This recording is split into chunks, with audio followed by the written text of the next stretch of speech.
C'est trop cool de voir ça. Oh oui, ça y est. Le bec ouvert. C'est trop cool de voir ça. Et la nuit, ils font un raffut. La nuit, ils font un de ces raffus.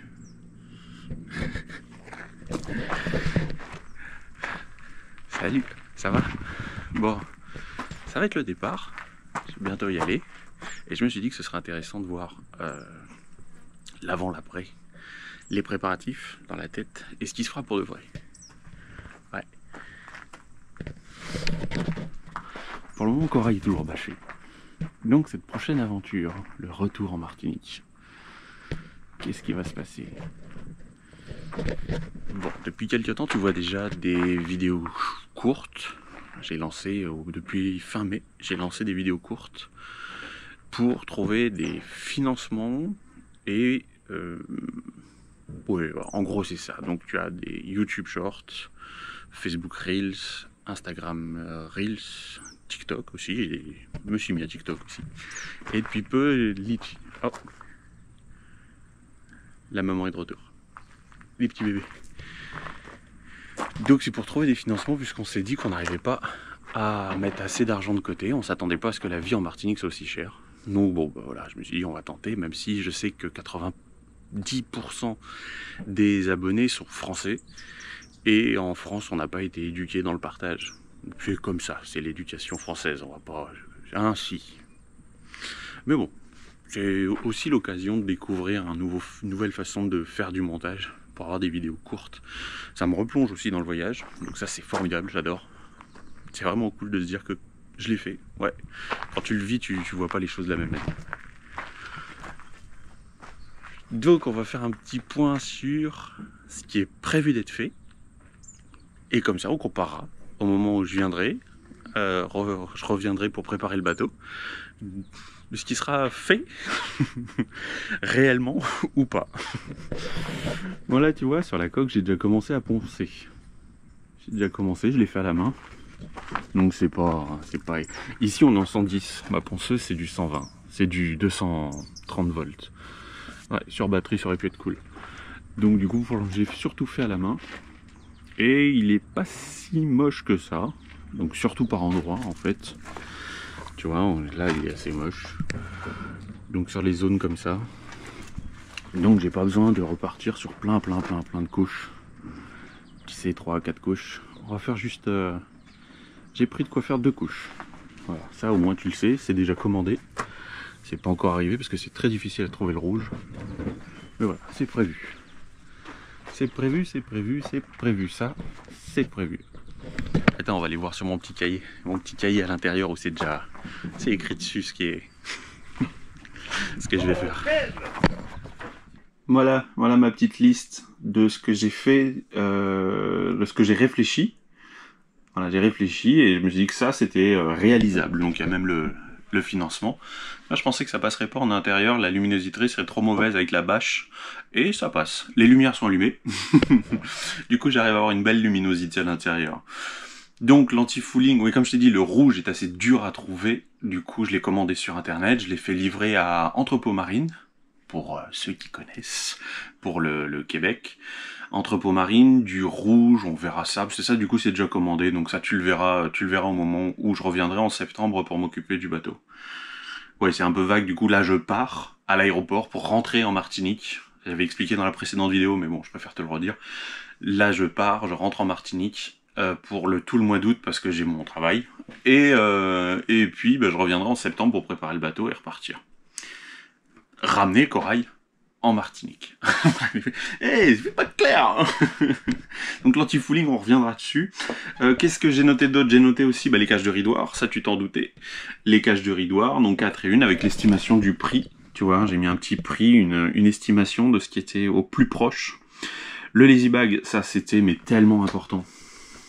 Tu sais que le lazy bag, déjà quand j'ai acheté le bateau, l'ancien propriétaire m'avait dit il faudrait peut-être le lazy bag et le ballon d'eau chaude, il commence à être un peu vieillot. Bon tu le vois surtout dans les précédentes vidéos quand la dernière fois qu'il a servi, c'est lors du dématage, la vidéo du dématage, où tu le vois, il est vraiment en fin de vie.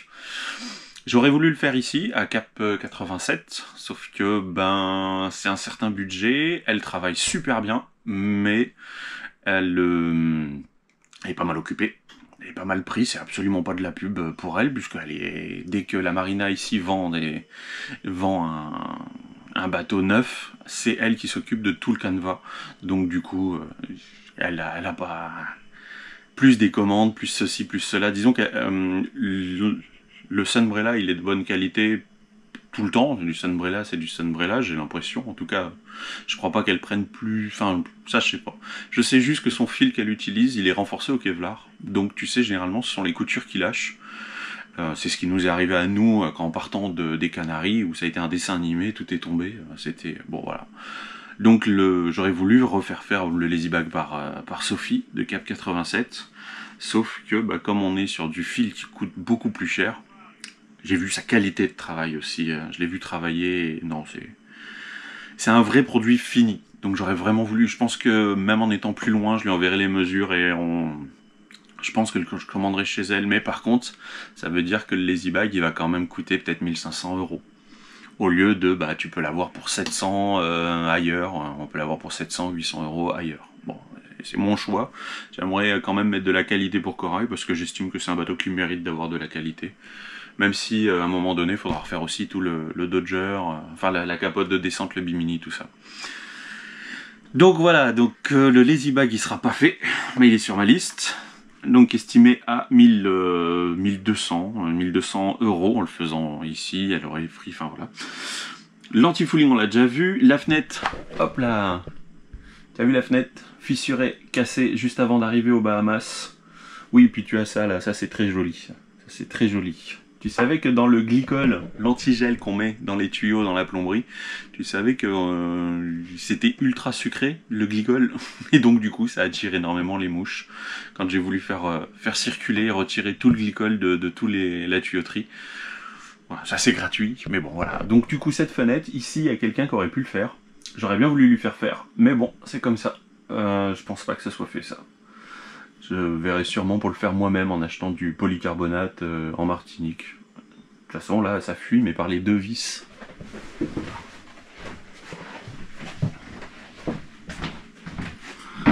Tu vois, par le ressort de quand on l'ouvre, tu vois, ça fuit uniquement par les deux vis qui sont ici.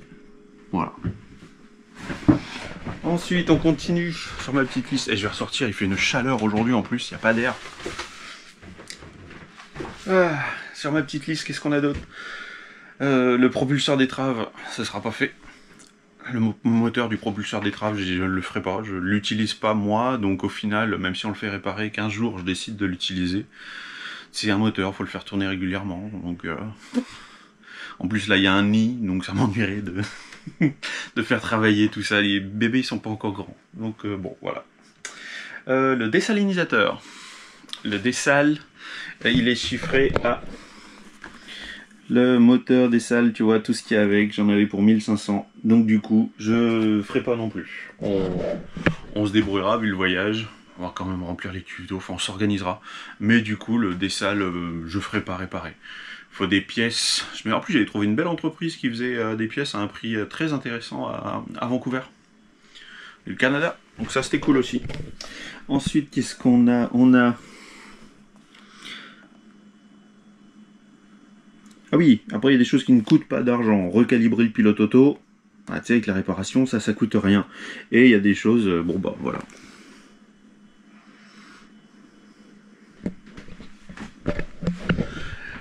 On a cassé une pompe des toilettes ici, dans les toilettes qui sont juste derrière. Il y a une pièce en métal qui est partie. Donc du coup la pompe qui est ici c'est un rafistolage puisque la pompe qui est dans les toilettes là-bas on l'utilise pas, donc c'est des pièces que j'ai récupérées de celle-là et j'ai vu que dans la cabine avant l'abattant des toilettes, tu vois ici, donc ce sont des toilettes Lavac pour rappel, donc c'est des toilettes qui font effet, donc tu vois t'as pas la... Il n'y a pas la pompe de quand tu t'assois, c'est des toilettes où tu pompes, quand tu fermes l'abattant, ça fait ventouse, c'est pour ça que tu as vu le joint, et il n'y a qu'à pomper, et voilà. Donc tu pompes avec, hop là, tu vois. Ouais, chaud. hop là. Sauf que tu vois, l'abattant là, il est fissuré. Tant que le joint, lui, il n'est pas mort, bah ça fait encore le travail. Comme l'AVAC, apparemment, c'est quelque chose que je trouve facilement aux États-Unis, j'ai absolument pas cherché, honnêtement. Donc, bah du coup, tant que ça tient, ça restera comme ça. Et puis après, bah comme je t'ai dit, il y a le toilette arrière, bâbord, tu vois, celui qui est ici, qui me sert à moi de salle pour mes outils. Tu vois. Donc au pire, tu vois, il y a celui-là que je peux utiliser et renvoyer là-bas, puisque ici, bah, les vannes sont toujours fermées. On ne l'utilise pas. Et puis il y a aussi les mauvaises surprises, comme le fait que le chargeur de batterie est mort. Comme je t'ai dit, ici c'est du 110 volts. Donc pour me brancher et recharger, bah, ça aurait pu, tu vois. Mais non, lui il est mort, il veut plus rien savoir. Il y a la petite LED qui s'allume. Tiens, c'est là en dessous, tiens, je vais ouvrir pour non. Écoute, normalement mon chargeur de quai, il est ici et il est mort. Comment ça s'est passé? On m'a prêté un chargeur. Tu sais, un chargeur comme un chargeur de batterie.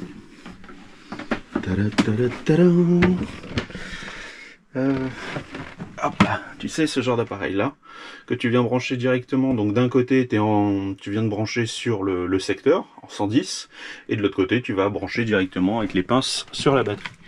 Moi, je le mettais que la nuit, puisque la journée, je trouvais qu'il faisait assez chaud, et que je trouvais qu'il chauffait vite.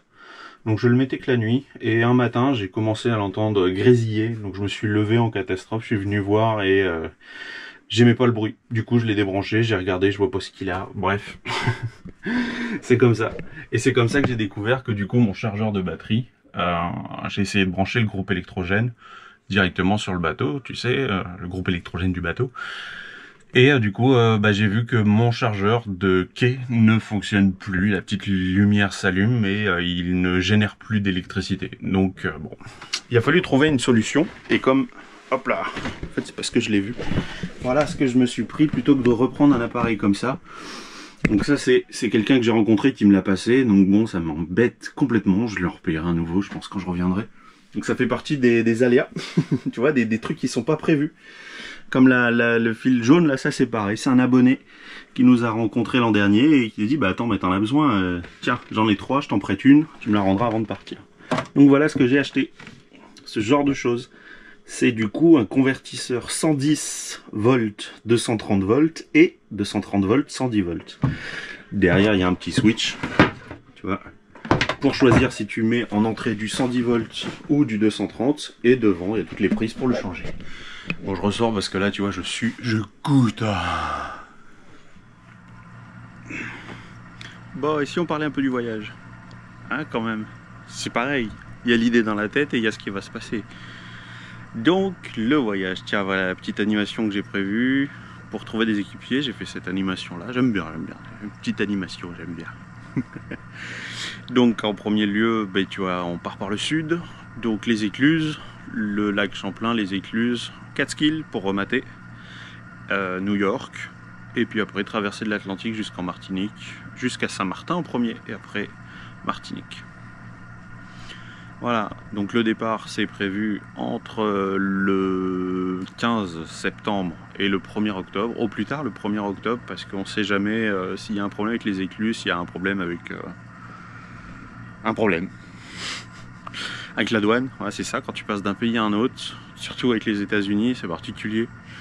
Donc voilà, tu vois, je préfère prendre une petite marge de sécurité de 15 jours, plus après les écluses, elles sont censées fermer le 11 octobre, par là. Ça va dépendre de la météo. L'an dernier, la météo était belle, du coup ils sont restés ouverts une semaine de plus. Et ils ont bien fait, parce qu'il y a du monde qui a dû remonter. L'an dernier, il y a eu pas mal de départs aussi, et il y a eu des problèmes avec le droit à la navigation aux États-Unis. C'est assez particulier, le droit à la navigation aux États-Unis pour j'ai envie de dire pour un Canadien. Nous, on n'a pas eu ce problème-là, puisque quand on est arrivé, on a eu un papier pour tous les États-Unis directement. Mais apparemment, sur les États-Unis, tu as plusieurs secteurs, en fait. Et donc, à chaque fois, il te faut une autorisation de naviguer par secteur. Donc là, la question ne devrait pas trop se poser, puisque c'est New York, la fin des États-Unis pour ce périple-là. Donc les États-Unis, voilà. C'est très intéressant. C'est très joli, c'est beaucoup de temps de moteur. Tu te souviens, je sais pas si tu te souviens, j'avais fait une vidéo justement sur la moitié quand on était arrivé à Norfolk. Et le bilan c'était quand même... je me souviens de la fin en fait. La fin sur le bilan, on avait fait 900 € de diesel. Quasiment 3 mois. Ouais, quasiment 3 mois pour tout remonter. En sachant qu'on avait dû se mettre plusieurs fois, on avait une mauvaise météo, on s'était mis à l'abri pendant une semaine pour ci, pendant une semaine pour ça. Il y a eu un moment où on n'avait plus du tout d'argent et il fallait remettre du diesel. Donc on avait dû s'arrêter. Enfin voilà, tranquillement. Ça avait pris du temps, ça peut prendre plus de temps, ça peut prendre moins de temps. C'est d'où l'intérêt d'avoir un visa B1 et B2. Et voilà, c'est ça, le visa B1, B2. Là, quand j'ai demandé, j'ai voulu faire à nouveau une demande. Et donc tu fais ta demande, tu as un rendez-vous dans une ambassade. Et là, le rendez-vous était en octobre. Cool. 2025. Moins cool. donc voilà. Donc avec cette ambassade, l'avantage en fait, c'est que tu n'es pas obligé d'aller à celui de Paris. Je pense aux Français qui regardent. Tu peux aller dans n'importe quelle ambassade américaine.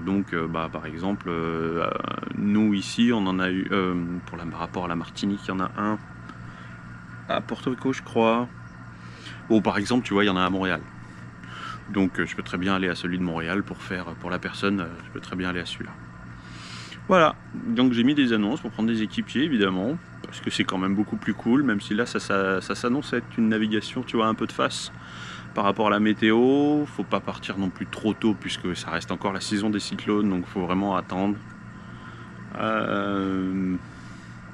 Ça demande beaucoup de préparation aussi mentale et du coup au niveau des équipiers, là c'est pas un vent portant qui va pousser le bateau avec une houle, même si la houle fait 4 mètres, c'est pas grave quand tu es au portant. Là on va être quand même avec un vent au près ou de travers dans le meilleur des cas.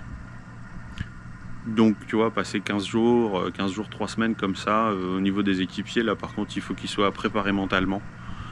Et je veux pas avoir à gérer là par contre des vraiment novices.